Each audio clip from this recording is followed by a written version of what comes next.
भगवते वासुदेवाय। ओम नमो भगवते वासुदेवाय।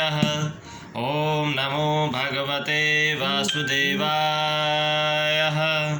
ओम तमेव माता च पिता तमेव बंधु च सखा तमेव विद्या द्रविडं तमेव सर्वं मम देवदेव।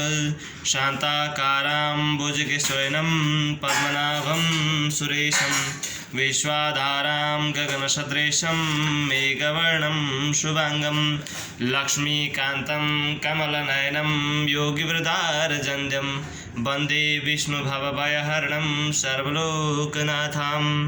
ओम गुरुर्ब्रह्मा गुरुर्विष्णु गुरुदेव महेश्वर गुरु साक्षात् परं ब्रह्म तस्मै श्री गुरुभ्यो नमः।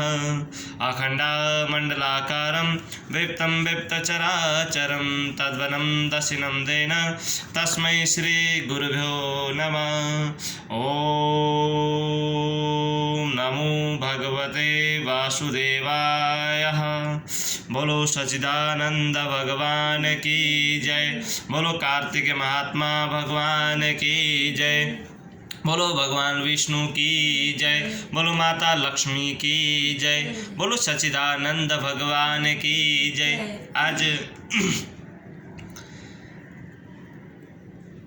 आज श्री कार्तिक महात्म्य का 12वें अध्याय में हम प्रवेश करते हैं। आपको जो रोज कार्तिक महात्म्य के कथा आपको श्रवण करा रहे हैं हम, आप इसको ध्यान देकर सुनिए। कल जालंधर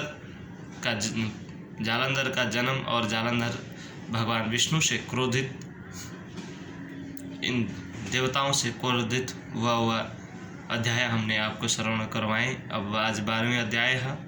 12वें अध्याय में इतना, इसी के विषय में मैं छोटा सा आपको कथा सुनाने जा रहा हूँ। इस कथा को श्रवण करें। कार्तिक महात्म्य आपको मैंने तो कई वीडियो में आपको बता दिया है। कार्तिक मास सबसे पावन मास है, सबसे उत्तम महीना है। मार्गशीर, वैशाख, माघ, इन तीनों महीने से वे उच्च महीना कहते हैं। कार्तिक महीना को बताते हैं। कार्तिक महीना भगवान विष्णु का पूजन होता है, उनका गुणगान होता है। इस महीने में कोई भी कार्तिक दान करें, कार्तिक महात्मा का पूजन करें, पाठ रखें, तो उस लोक में सुख शांति समृद्धि पाकर अनेक प्रकार के सुख प्राप्त कर पाएंगे आप। सुख मन से लिया जाता है, सुख अपने तन से लिया जाता है। सुख कहीं ढूंढने से मिलता नहीं है। सुख अपने आप ही अपने शरीर को सुख देने की चेष्टा रखना चाहिए। और सदा सर्वदा सुख और दुख इंसानों के दो रथ के पहिया की तरह है, आते हैं जाते हैं, ये चलता ही रहेगा। दुख को भी सुख की तरह जीने सीखोगे तो आप अवश्य ही संसार में सुख भोगोगे। जो धन के पीछे भागेगा, जो ऐशो आराम के पीछे भागेगा, उसको प्राथिक सुख तो मिल जाएगी, लेकिन जो आंतरिक सुख मिलना है वो सुख मिल नहीं पाएगा। इसलिए धन के पीछे, ऐशो आराम के पीछे मत भागिए, सिर्फ भक्ति कीजिए, भक्ति के पीछे भागिए। देखना उस भक्ति से आपको अवश्य ही सुख को प्राप्त मिलेगा। भगवान, कोई भी आपका दुख और संकट का काम है, कार्य है, उस कार्य को भगवान के चरणों में लेकर छोड़ दीजिए। उन्हीं प्रभु उस कार्य को आपको आसान तरीका बता देंगे और आसान तरीका लगना आपको शुरू हो जाएगा। बोलो सच्चिदानंद भगवान की जय। अब आगे मैं कथा सुनाता हूँ, आप ध्यान देकर सुनिए। सुख भोगे जो कथा सुने सहित विश्वास, सुख भोगे जो कथा सुने सहित विश्वास। 12वां अध्याय लिखे वशिष्ठ यह दास। आप सुख, इस कथा सुनने से आपको सुख मिलेगा। अब 12वां अध्याय भगवान वशिष्ठ, ऋषि वशिष्ठ के मुखारविंद से ये प्रविष्ट हो रखा है। आप इसको ध्यान देकर सुनिए। श्री नारद जी ने कहा, जब जालंधर को अपनी खोज में आते देखकर इंद्रादि देवता भयभीत कंपित होकर वहाँ से भी भाग निकले। वह भागकर वैकुंठ में भगवान विष्णु के पास पहुँचे। फिर सब देवताओं ने अपनी रक्षा के लिए उनकी स्तुति करी, भगवान विष्णु की स्तुति करे। वंदे देवौमापतिं श्री गुरु वंदे जगत कारणम वंदे परवशां मृगवतां वंदे पशूनां पते वंदे भक्त जनुर्धरम वरदरे वंदे शिवम शंकरम। भगवान विष्णु के इस प्रकार से उनका नमन किया और देवताओं को उस दिन वाणी को सुनकर करुणा सागर में भगवान विष्णु ने उनको कहा कि हे देवताओं, तुम भय को त्याग दो। युद्ध में मैं शीघ्र ही उस जालंधर को देखूंगा। ऐसा कहने के साथ ही भगवान गरुड़ पर बैठे।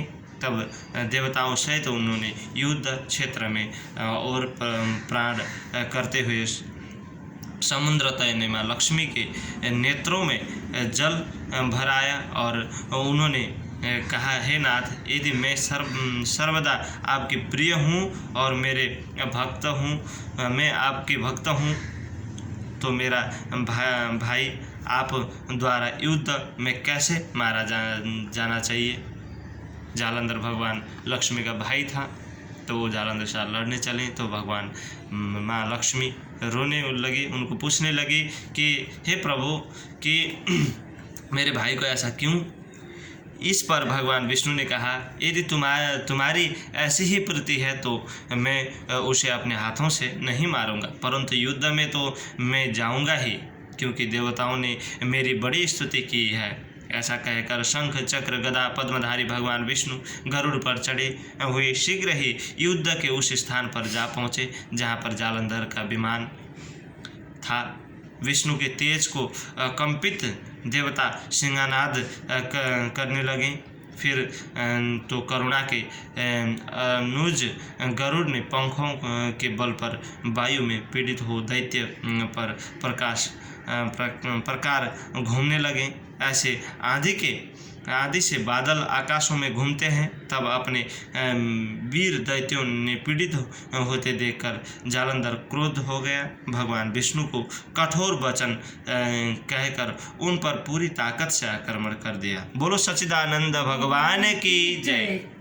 आज छोटा अध्याय है, भगवान विष्णु का छोटा सा अंश जो जालंधर था, उस जालंधर के साथ लड़ने के लिए उस जालंधर को पाप को, जब भी इस संसार में पाप बढ़ता जाता है, राक्षस राज करते हैं और पाप होता है, तब भगवान इस धरती में जन्म लेते हैं। तो उस पाप का नाश करने के लिए जन्म लेते हैं।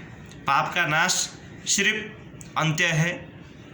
पाप को हम मार सकते हैं, पाप को अपने शरीर से छोड़ सकते हैं। पाप को जब तक हम छोड़ेंगे नहीं, जब तक धर्म की आस्था हम रखेंगे नहीं, तब तक हमारा जीवन में कोई भी सुख प्राप्त नहीं मिलेगा। इसलिए कहते हैं पाप, हम मनुष्य हर प्रकार के पाप करते हैं, किंतु जो धर्म से करते हैं, जो अनजान में होता है, उस पाप का कोई ऐसा दोष नहीं है। जो जाने में आप पाप करते हो, उस पाप से आपको आजीवन तड़पना पड़ता है। हम जान के कभी गलती कर लेते हैं तो हम अपने मन को संकुचित रखते हैं, अपने मन से भयभीत रहते हैं। इसलिए पाप को छोड़ें, धर्म को संभालें, भगवान विष्णु की ध्यान करें, ब्रह्मा विष्णु महेश की ध्यान करें। और जब आप अपने दुख को भगवान के चरणों के पास जाकर कहोगे तो आपका ऑटोमेटिक ही आपके मन में सुख प्राप्त हो जाएगी। बोलो सच्चिदानंद भगवान की जय। बोलो विष्णु भगवान की जय। बोलो कार्तिक महात्मा की जय। बोलो सच्चिदानंद भगवान की जय। ओम श्री कृष्ण गोविंद हरे मुरारे, हे नाथ नारायण वासुदेवम। श्री कृष्ण गोविंद हरे मुरारे, हे नाथ नारायण वासुदेवम। श्री राम जय जय राम, प्रतिष्ठ पावन सीताराम। जय रघुनंदन जय घनश्याम, कौशल्या तेरे प्यारे राम। बोलो सच्चिदानंद भगवान की जय। बोलो श्री कृष्ण कन्हैया।